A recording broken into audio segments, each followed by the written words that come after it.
Plus on discutait des personnages, plus les personnages euh, grandissaient et commençaient à émerger dans nos têtes.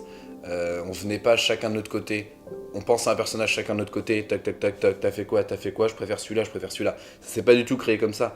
On s'est donné 2 semaines, mais 24, enfin voilà, 2 semaines vraiment où on s'est pas quitté, où on était vraiment constamment ensemble pour bosser là-dessus, sur les costumes, mais aussi les décors, les accessoires, voilà, mais aussi sur les costumes.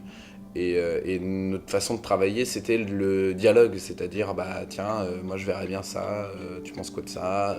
Ah oui, mais ce serait si sympa. Ok. Et c'est comme ça que ça évolue.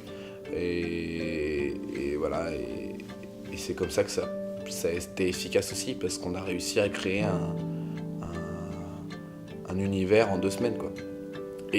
Enfin, on a réussi à imaginer un univers en 2 semaines, et ça a été créé par des gens qui ont été disponibles et présents et efficaces après.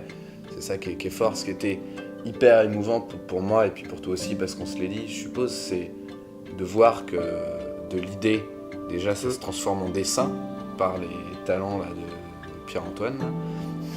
Les talents énervants, non mais c'est les talents énervants de Pierre-Antoine.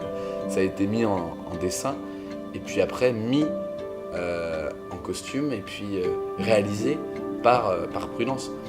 Et puis même pour les accessoires, c'est pareil, c'est-à-dire des croquis d'accessoires qui ont été faits comme ça à 23 h du soir avec 3 tasses de café sur la table, et puis qui ont été réalisés par le père de Pierre-Antoine, par exemple, Manu, qui a fait un travail génial aussi sur les accessoires. Pierre-Antoine aussi qui a travaillé. Nous deux, hein, Ouais, on a bossé un peu sur les accessoires aussi, mais voilà, et c'est ça qui est